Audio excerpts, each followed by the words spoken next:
for today ay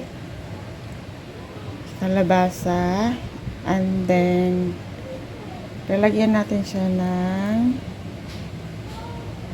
ayan, lemongrass, saka may sibuyas, and then malunggay, and ito isda. Less sodium, no artificial flavor.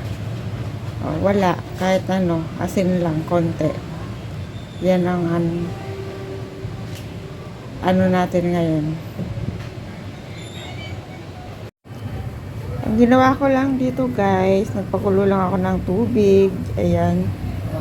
Uunahin ko lang itong lemongrass at saka yan. Itong onions. Takpan na natin Alam siya. mo guys, wala. Sumulo na siya. So, ayan. Lagyan lang natin siya ng konting asin. Sa ngayon. Konting asin lang. Pagdagan na lang natin mamaya.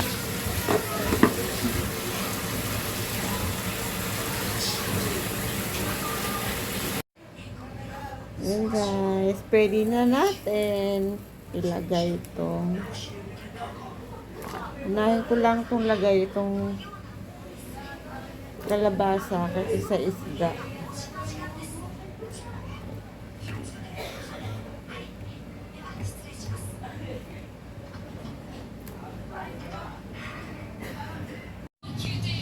Ayan, half cook na yung kalabasa. Half cook na yung kalabasa, pwede ko na ilagay yung isda para sabay na silang maluto. So guys, ayan. Apat lang yun na piraso kasi good for me lang po yan. Ayan. Para lang talaga siya sa akin. Kasi yung mga kasama ko naman sa bahay, may ulam naman sila.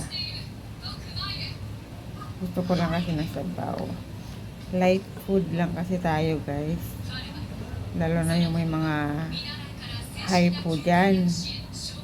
Yung mga mahina ang metabolism. Ito. Very light lang kasi talaga tayo. Takpan natin ulit.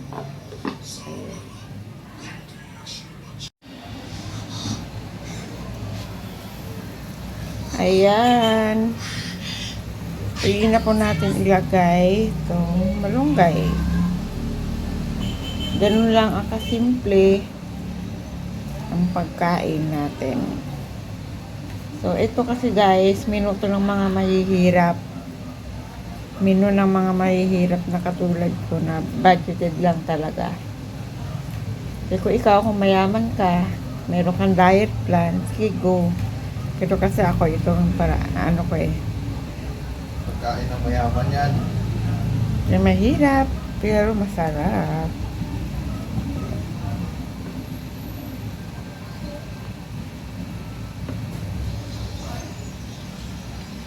Kailangan nating bantayan ng ating kalusugan.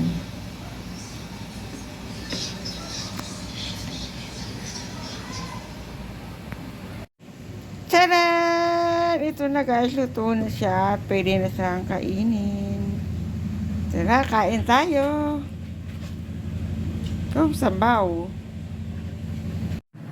Tarang, tikman natin. Di masarap. Ayun, nagbibideo ako